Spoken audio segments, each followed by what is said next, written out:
கதிர்வெடித்து பிழம்பு விழ கடல் கொதித்து சூடாற்ற முதுமைமிகு நிலப்பரப்பின் முதல் பிறப்பு தோன்றிவிட நதி வருமுன் மணல் தருமுன் நலம் வளர்த்த தமிழினங்கே பதிமதுரை பெருவெளியில் பாண்டியன் கை பார்த்தவனே நின்னையான் வணங்குவதும் நீ என்னை வாழ்த்துவதும் அன்னை மகற்கிடையே அழகில்லை என்பதனால் உன்னை வளர்த்து வரும் உன்புவர் சேர் தென்புலவர் தம்மை வாழ்த்துகிறேன் தமிழ் புலவர் வாழியாரோ. பேரன்பிற்கும் பெருமதிப்பிற்கும் உரிய உற்றார் உணவர்களே, நண்பர்களே, ஆண்டோர்களே, சான்றோர்களே, என்னுடைய தமிழ் மீதுள்ள அவா காரணமாக சில பல பதிவுகளை சில பல நாட்களாகவே பதிவிட்டு வருகின்றேன். அதையும் நீங்கள் பொறுமையோடு கேட்டு வருகின்றீர்கள். சில குறிப்புகளும் தருகிறீர்கள். அதை நான் என் மனதிலே வாங்கி கொண்டு இந்த பதிவிடம் இடலாம் என்கின்ற அவாவிலே இந்த செய்தியினை, இந்த தலைப்பிலான செய்தியினை உங்களோடு பகிர்ந்து கொள்ள பேராசைப்படுகின்றேன். இன்றைய தலைப்பு என்னவென்றால் கங்காணி. கங்காணி என்ற சொல்லை பல பேர் கேட்டிருக்க வாய்ப்பில்லை. கங்காணி என்றால் காவல்காரன் அல்லது தி வாட்ச்மேன். வாட்ச்மேன் என்று சொல்கிறார்களுமே அதுதான் கங்காணி என்று சொல்கிறார்கள். அந்த தலைப்போட அர்த்தம் என்ன? கங்காணி என்றது யார்? வாட்ச்மேன். நம்ம ஒரு அலுவலகத்துக்கோ வீடுக்கோ அல்லது ஒரு ஊருக்கோ அப்படியே கூட ஒரு கண்காணின்னு இருப்பாங்க, காவல்காரர் இருப்பாங்க. ஒரு பாதுகாப்பு வேண்டி நம்ம இருக்கிறோம். அது பாதுகாப்பு அல்லது தவறுகளை தவிர்க்க வேண்டி நம்ம கண்காணி வைக்கிறோம். நான் மனதிலே வாங்கி கொண்ட கண்காணி யார்? வேறு யாரும் இல்லை, அவர் பிரபஞ்சத்துக்கே, அதாவது உலகிற்கே, அதாவது அண்டத்திற்கே, பல அண்டத்திற்கும் சேர்ந்த கண்காணியை பற்றி தான் நான் இப்போ பேச போகிறேன். அது வேறு யாரும் இல்லை, எல்லாம் அல்ல இறைவன் தான். இந்த கண்காணி என்ற சொல்லை நானாக மனதிலே வர வைக்கவில்லை. அதாவது திருமூலர் சொல்கிறாரு, கங்காணி இல்லை என்று கள்ளம் பல செய்வார், கங்காணி இல்லாத இடமில்லை காணுங்கால், கங்காணியாக கலந்தெங்கும் நின்றானை கங்காணி கண்டார் களமொழிந்தாரே என்று திருமூலர் சொல்கிறார். அப்படின்னு என்ன அர்த்தம்? கங்காணி இல்லை என்று கள்ளம் பல செய்வார். நம்ம என்ன பண்ணுறோம்? நம்ம ஒரு இடத்துக்கு போகிறோம், ஏதாவது ஒரு பேசணும் அல்லது செய்யணும், யாருக்காவது தெரியாத வண்ணம் செய்யணும்னா நம்ம என்ன பண்ணுறோம்? யாராவது இருக்காங்களான்னு பார்க்குறோம். இப்போ என்ன பண்ணுறோம்? அந்த கேமரா, ஒளிப்பதிவு கேமரா இருக்கான்னு பார்க்குறோம். நம்ம கருவி இருக்கா, ஒளிப்பதிவு கருவி இருக்கா, வச்சுருக்காங்களா, அதில் தெரிஞ்சிருமேன்னு அச்சப்படுறோம். உண்டா இல்லையா? அந்த ஒரு மனிதர்கள், சாதாரண மனிதர்களுக்கோ அல்லது ஒளிப்பதிவு கேமராவுக்கோ அச்சப்படுற நம்ம எல்லாம் வல்ல உலகத்தையே பிரபஞ்சத்தையே கவனித்து கொண்டிருக்கக்கூடிய கண்காணி ஆகிய எல்லாம் வல்ல இறைவனை பற்றி நாம் கவலைப்படுவதில்லை. யார் நம்ம தனியாக இருக்கப்போ என்ன நினச்சிக்கிறோம்?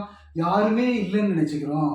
ஆனால் என்னன்னா, இறைவன் தூணிலும் இருப்பான், துணிலும் இருப்பான், துரும்பிலும் இருப்பான். நம்ம சொல்கிறோமா இல்லையா? எங்கும் நினைக்க மரம் நிறைந்திருக்கிறார். அதுதான் திருவள்ளுவர் என்ன சொல்கிறாரு? கண்காணி இல்லை என்று கள்ளம் பல செய்வார், கண்காணி இல்லாத இடமில்லை காணுங்கார். அவர் இல்லாத இடமே இல்லை. கண்காணியாக கலந்தெங்கும் நின்றானே, எல்லா இடத்தையும் கண்காணியாக இருக்கிறவன கண்காணி கண்டார் களம்பொழிந்தாரே அப்படின்னு அர்த்தம். இங்கே கடவுள் இருக்காரு நம்ம பக்கத்தில். நாம் தனியாக இருந்தாலும் அந்த இடத்துல கடவுள் அண்மையில் தான் இருக்கிறார்ன்ற எண்ணம் நமக்குள்ளே வந்தால் என்ன பண்ண போகிறோம்? நாம் எந்த தவறும் செய்ய மாட்டோம். அது மட்டும் இல்லை, நான் எதிர்மறையாக சொல்கிறேன்னு நினச்சிக்காருங்க, இதை நேர்மறையாக எடுத்துக்கலாம். அந்த கண்காணிங்க நம்ம கடவுள் நம்ம கூடவே இருக்கான்ற எண்ணம் வரும்போது நமக்கு அச்சம் இல்லாமல் போய்விடும். நமக்கு ஒரு துணை இருக்கிற மாதிரி எண்ணம் வரும். இதை ரெண்டு முறையிலும் பயன்படுத்திக்கலாம். மிஸ்ர பிரபஞ்சம் சொல்லுவாங்க பார்த்தீங்கன்னா, நேர்மறை எதிர்மறை. இந்த கண்காணி என்பவரை எதிர்மறையாக மட்டும் பயன்படுத்த வேண்டும் என்ற அவசியம் இல்லை. நேர்மறையாகவும் நாம் பயன்படுத்தி கொள்ளலாம். கடவுள் நம் கூடவே இருக்கிறார் என்கின்ற எண்ணம் நமக்குள்ளே வரும்போது எந்த ஒரு காரியத்தையும் செய்யும் போதும் நமக்கு ஒரு துணை வழி இருப்பதாக நாம் உணர்வோம். இதை நாம் புரிந்து கொள்ள வேண்டும். இந்த ஒரு பாட்டு மட்டும்தான் இருக்காங்கன்னா பல இடத்துல இந்த கண்காணி பற்றி சொல்கிறாங்க. நம்ம பட்டினத்தார் என்ன சொல்கிறாரு? 8 திக்கும் 16 கோணமும் எங்கும் ஒன்றாய் முட்டி தழும்பி முளைத்தெழுந்த சோதி, மூடர்கள் கட்டி சுருக்கி கக்கத்தில் வைப்பர் கருத்தில் வையார், பட்ட பகலை இரவென்று சொல்லும் பாதகரே என்றார். என்ன சொல்றார் பட்டினத்தாரு? 8 திக்கும் 16 கோணமும் எங்கும் ஒன்றாய் முட்டி முளைத்தெழுந்த சோதின்றார் கடவுளை.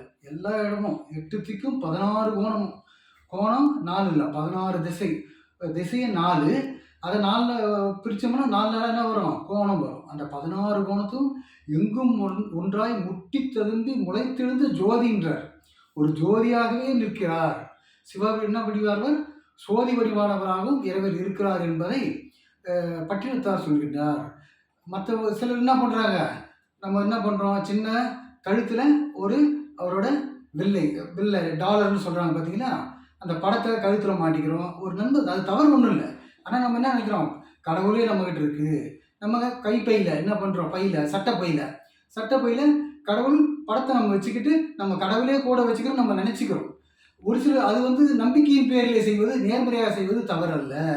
ஒரு சிலர் என்ன சொல்கிறாங்கன்னா, கடவுளே என்கிட்ட தான் இருக்காரா அல்லது நானே கடவுள் தான் என்கின்ற சொல்கின்ற அளவுக்கு சிலர் பேசுகின்றனர். அது தவறானது.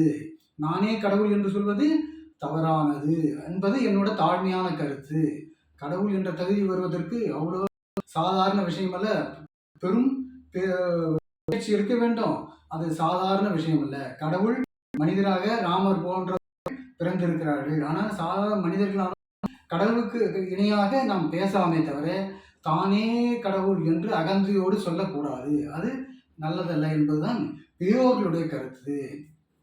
அவங்க என்ன சொல்றாங்க, நானே கடவுள் என்று சொல்றதுக்கு தான் கங்காணி இல்லை என்று மன்னிக்கவும். 8 திக்கும் 16 கோணமும் எங்கும் ஒன்றாய் முட்டி திரும்பி முளைத்தெழுந்த சோதியே மூடர்கள் கட்டி சுருக்கி கக்கத்தில் வைப்பார், கருத்தில் வையார். மனசுல வைக்கணும். கடவுள் எங்க வைக்கணும், மனசுல வைக்கணும். அதில் வைக்காம நானே கடவுள் என்றோ கடவுள் என்னிடத்திலே இருக்கிறான்றோ சொல்லக்கூடாது. பட்டப்பகலை இரவென்று சொல்லும் பாதகர். அப்படி சொல்றவங்க என்ன சொல்றாரு, பகலை இரவென்று சொல்வதற்கு சமமாகும் என்று சொல்கின்றார் பட்டினத்தார். அது மட்டுமல்ல, பழனியிலே ஸ்தலபுராண பாடல் ஒன்று உண்டு. என்னத்துக்கு சரி இப்படியே கடவுள் எங்கே இருக்குன்னா நம்ம கும்பிட்டு போயிடலாமே, நமக்கு இது இதெல்லாம் தேவையில்லை கோயில்னா சிலர் சொல்றாங்க. அதற்கு பதில் சொல்லும் விதமாக பழனியிலே ஸ்தல புராணத்தில் அது பாடல், கோயிலில் புராண பாடல் ஒன்று எழுதி வச்சிருக்காங்க. அங்கே என்ன சொல்றாங்கன்னா, இந்த மாதிரி கடவுள் என்பவர் தூணிலும் இருக்கிறார் துரும்பிலும் இருக்கிறார் என்பது உண்மைதான். ஆனால் அவரை வழிபடுவதற்கு ஒரு உருவம் தேவை.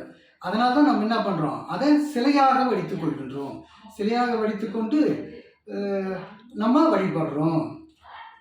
அதுதான் அந்த ஸ்தலபுராண பாடல் சொல்லுது. அந்த பாடல் இப்போ நினைவில் வர்றப்ப நான் உங்களோட பகிர்ந்துக்கிறேன். அதே போல் இன்னொரு பாடல் சொல்கிறேன். அது யார் சொல்கிறாரு, அந்த கவிஞர் யாருன்னு நீங்கள் கண்டுபிடிங்க. எப்போதும் உள்ளவனை எப்போதும் எண்ணாமல் அப்போதைக்கு அப்போது எண்ணுவதோ தப்பவிட்டு அப்போதைக்கு அப்போதா காற்றிருப்போம் சோனேசன் எப்போதும் உள்ளோடும் மூச்சு. என்ன சொல்கிறாரு இந்த கவிஞர், எப்போதும் உள்ளவனை எப்போதும் நிறைந்திருக்கிறவனை எப்போதும் எண்ணாமல் அப்போதைக்கு அப்போது எண்ணுவதோ, நம்ம கிருத்திகை அமாவாசை அல்லது வேறு விசேஷங்கள் சங்கடகர செலுத்தி அப்போ மட்டும் நம்ம கும்பிட்றோமே, அப்போ மட்டும் கும்பிடலாமா? எப்போதும் உள்ளவனை எப்போதும் எண்ணாமல் அப்போதைக்கு அப்போது எண்ணுவதோ தப்பவிட்டு அப்போதைக்கு அப்போதான் மூச்சிருப்போம் சோனேசன் இறைவன் சிவன் எப்போதும் உள்ளோடும் மூச்சு. எப்படி சொல்றாரு சிவபெருமான, எப்போதும் உள்ளோட மூச்சை போல என்றும் எங்கேயும் நிலைத்திருக்கக்கூடியவர் என்று இறைவனை சொல்கிறார் இந்த கவிஞர். இந்த கவிஞர் யார் தெரியுமா? இளையராஜா ஐயர் தான். இசைஞானி இளையராஜா அவர்கள் தான் இந்த பாடலை எழுதியிருக்கிறார். அந்த கருத்து மிகவும் மேன்மையாக கருத்தாக உள்ளது. அதே போல இந்த பல செய்திகள் பல பாடல்கள் நீங்களும் கேட்டிருக்கலாம். என் சிற்றறிவு கெட்டிய வரையிலே தெரிந்த சில பாடல்களை உங்களோடு பகிர்ந்து கொண்டேன். இதில் ஏதேனும் தவறு இருக்குமாயின் மன்னித்து அருளுமாறு வேண்டி விரும்பி கேட்டுக்கொள்கிறேன். நன்றி, வணக்கம்.